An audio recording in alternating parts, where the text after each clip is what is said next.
یہ بالکل اللہ اور رسول سے تائید شدہ بات ہوئی نا یہ. اب اس زمانے کا کوئی عقیدہ ہم متفق علیہ ہے اور اس کے خلاف آج کوئی انجینئر کچھ بات بولتا ہے, کوئی غامدی کوئی سر اٹھاتا ہے, کوئی تحریکی ان پر اعتراض کرتا ہے.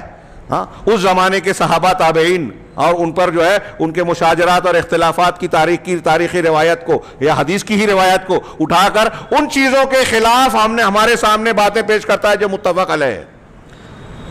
میری بات بہت اچھی طرح سمجھیں. جن پر صحابہ تابعین جیسے مثال کے طور پہ آپ جتنی عقیدے کی کتابیں پڑھیں آپ کو یہ بات ملے گا کہ تمام صحابہ کرام عدول ہیں. اس پر علماء اہل سنت قدیم و جدید کا اتفاق ہے. ایک صحابی کو بھی اگر کسی نے ان پر طعن و تشنیع کیا تو وہ ملحد ہے, بے دین ہے, زندیق ہے. یہ الگ الگ الفاظ میں امام ابو زرع رازی, امام احمد, امام شافعی اور امام نسائی اور ایسے بہت سارے علماء صرف اقوال نقل کریں گے, کتاب بن جائے گی. اور یہ جو انہوں نے کہا کیوں کہا؟ قرآن حدیث کی دلیلوں کی بنیاد پر کہا. اب آج ایک شخص پیدا ہوتا ہے مرزا علی انجینئر, وہ کہتا ہے کہ تمام اللہ رب العالمین فتح مکہ سے پہلے قرآن میں جو کہا ان سے بھی ان کے لیے بھی حسنہ ہے, اچھائی ہے, کیا ہے, وہ زیادہ بہتر ہے بعد والوں سے. وقل کیا ہے, اور دونوں کے لیے حسنہ ہے سورہ حدید میں کہا. تو یہ حضرت اس کی تشریح کر رہے ہیں تمام صحابہ تابعین تبع تابعین ائمہ کرام کے برخلاف کہ اس میں سارے صحابہ شامل نہیں ہیں. اللہ صحابہ سے راضی ہوا تو اس میں سارے صحابہ شامل نہیں ہیں. امیر معاویہ رحمہ اللہ رضی اللہ تعالیٰ عنہ کاتبین وحی میں سے تو کتابت وحی کا کاتبین وحی میں سے ہونا کوئی فضیلت کی بات نہیں ہے. اور پھر وہ تو فتح مکہ کے وقت مسلمان ہوئے, کب قرآن لکھا؟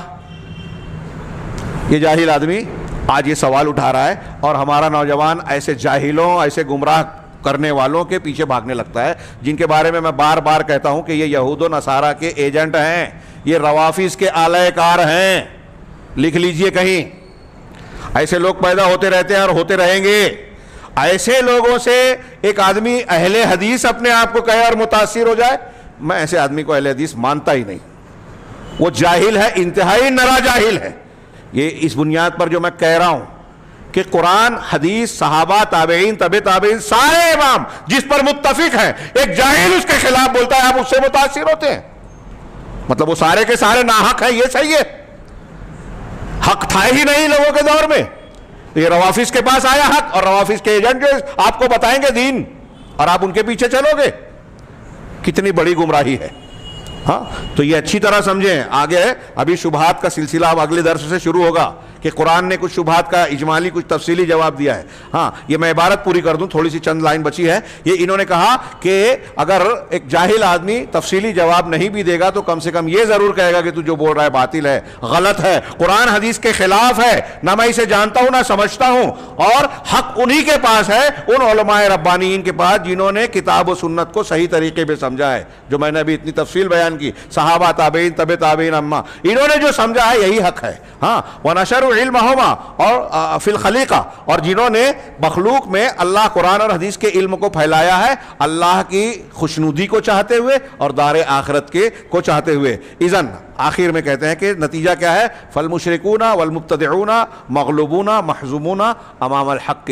مشرکین بدعتی یہ جتنے بھی اہل باطل ہیں یہ حق کے سامنے شکست و ریخت کا شکار ہونے والے ہیں, یہ محزوم ہوں گے, ہزیمت سے دوچار ہوں گے. الذی جاء فی الکتاب العزیز و امام, جو کہ وہ حق جو کتاب عزیز میں آیا ہے اور سنت کے سامنے بھی یہ مغلوب ہونے والے ہیں, جسے اللہ تبارک و تعالیٰ نے صراط مستقیم بنایا ہے, ہدایت کا راستہ بنایا ہے, جس کے جو ہر اس شخص کا ہر وہ شخص جو ہدایت کا طلبگار ہے وہ اسی سنت سے روشنی لے گا, راستہ پکڑے گا, اور جو صراط مستقیم کی طلب میں سچا ہے, حق پر چلنے کے لیے صحیح جذبہ رکھتا ہے, وہ یہی قرآن و حدیث کا دین سیکھے گا. وہ یہ کہتا ہے اس کو اختیار کرتے ہوئے اہدنا الصراط المستقیم کہ پروردگار ہم کو صراط مستقیم کی رہنمائی فرما دے اور اس پر قائم رکھ.